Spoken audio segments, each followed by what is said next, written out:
Hello and welcome back to another episode of The Longing. Today we are going to be continuing to read the Iliad by Homer. So, let's get going.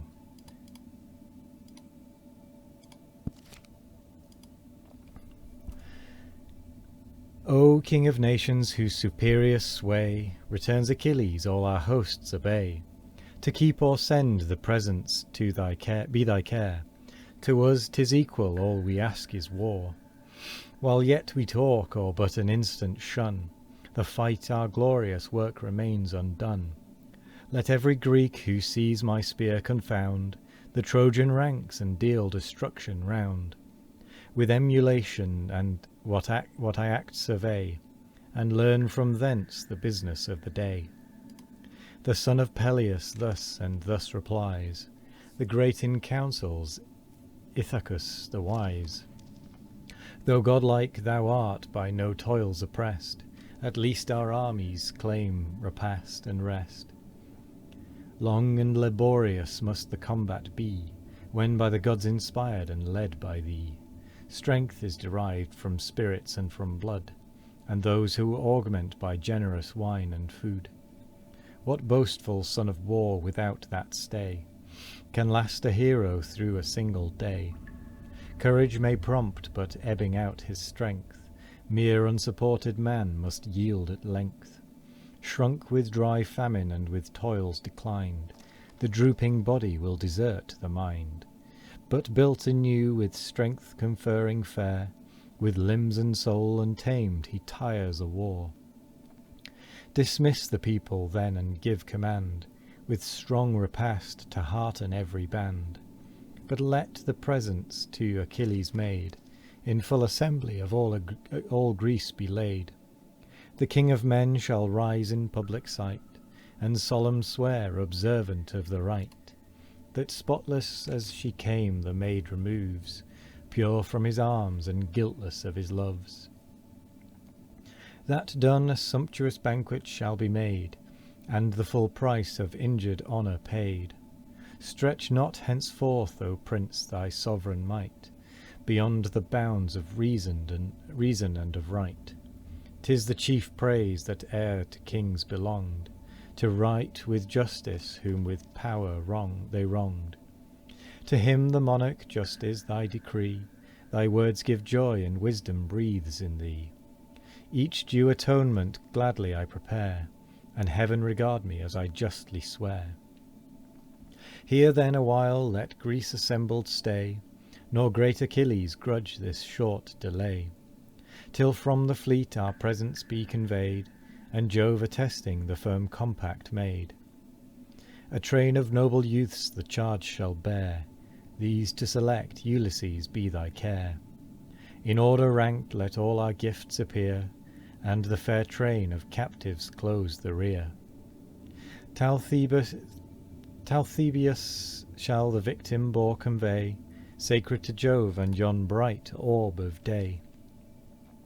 For this the stern Ctesides replies, some less important season may suffice, when the stern fury of the war is o'er, and wrath extinguished burns my breast no more. By Hector slain their faces to the sky, all grim with gaping wounds our heroes lie. Those call to war and might my voice incite, now this instant shall commence the fight. Then when the day is complete let generous bowls and copious banquets glad your weary souls. Let not my palate know the taste of food, till my insatiate rage be cloyed with blood. Pale lies my friend with wounds disfigured o'er, and his cold feet are pointed to the door. Revenge is all my soul, no meaner care, in interest or thought has room to harbour there. Destruction be my feast and mortal wounds, and scenes of blood and agonizing sounds. O first of Greeks, Ulysses thus rejoined, the best and bravest of the warrior kind. Thy praise it is in dreadful camps to shine, but old experience and calm wisdom mine. Then hear my counsel and to reason yield, the bravest soon are satiate of the field. Though vast the heaps that strew the crimson plain, the bloody harvest brings but little gain. The scale of conquest ever wavering lies, great Jove but turns it, and the victor dies. The great, the bold, by thousands daily fall, and endless were the grief to weep for all. Eternal sorrows what avails to shed? Greece honours not with solemn fasts the dead. Enough when death demands the brave to pay the tribute of a melancholy day. One chief with patience to the grave resigned, our care devolves on others left behind. Let generous food supplies of strength produce, let rising spirits flow from sprightly juice. Let their warm heads with scenes of battle glow, and pour new furies on the feebler foe. Yet a short interval, and none shall dare expect a second summons to the war. Who waits for that the dire effects shall find, if trembling in the ships he lags behind. Embodied to the battle let us bend, and all at once on haughty Troy descend. And now the delegates Ulysses sent to bear the presents from the royal tent. The son of Nestor, Phyleus' valiant heir, Thias and Merion, thunderbolts of war, with Lycomedes of Creontian strain, and Melanippus formed the chosen train. Swift as the word was given, the youths obeyed. Twice 10 bright vases in the midst they laid. A row of 6 fair tripods then succeeds, and twice the number of high-bounding steeds. 7 captives next a lovely line compose, the 8th Brises, like the blooming rose. Closed the bright band great Ithacus before, first of the train the golden talents bore. The rest in public view the chiefs dispose, a splendid scene, then Agamemnon rose. The boar Talthybius held, the Grecian lord, drew the broad cutlass sheathed beside his sword. The stubborn bristles from the victim's brow, he crops and offering meditates his vow. His hands uplifted to the attesting skies, on heaven's broad marble roof were affixed his eyes. The solemn words a deep attention draw, and Greece around sat thrilled with sacred awe.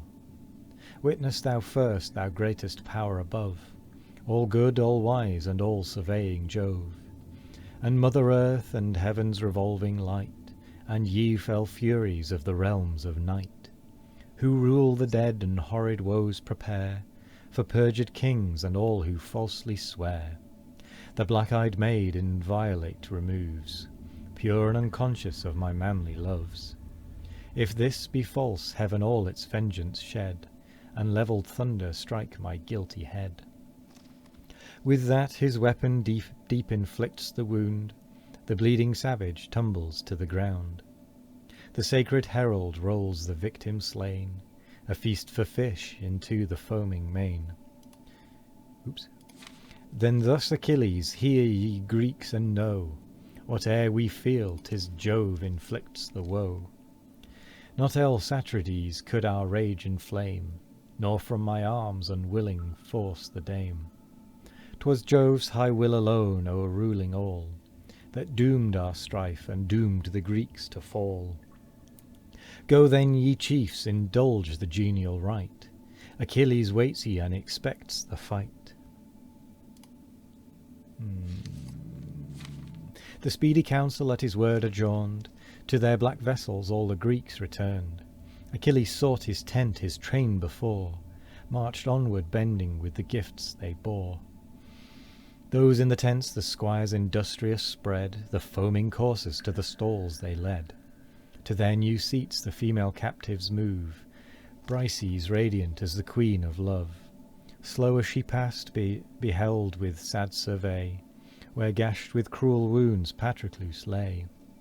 Prone on the body fell the heavenly fair, beat her sad breast and tore her golden hair. All beautiful in grief her humid eyes, shining with tears she lifts, and thus she cries. Ah, youth, forever dear, forever kind, once tender friend of my distracted mind, I left thee fresh in life, in beauty gay, now find these cold, inanimated clay. What woes my wretched race of life attend, sorrows on sorrows, never doomed to end. The first loved consort of my virgin bed, before these eyes in fatal battle bled. My 3 brave brothers in one mournful day, all trod the dark irremeable way. Thy friendly hand upreared me from the plain, and dried my sorrows for a husband slain. Achilles' care you promised I should prove, the first, the dearest partner of his love, that rites divine should ratify the band, and make me empress in his native land. Accept these grateful tears, for thee they flow, for thee that ever felt another's woe. And with that we come to the end of the episode. So I will say thank you very much for joining me today. I hope you all have a wonderful morning, evening, afternoon or night. No matter what time of day it is, I hope you all have a wonderful one of it. And as always, we will be back tomorrow for more of The Longing. Goodbye.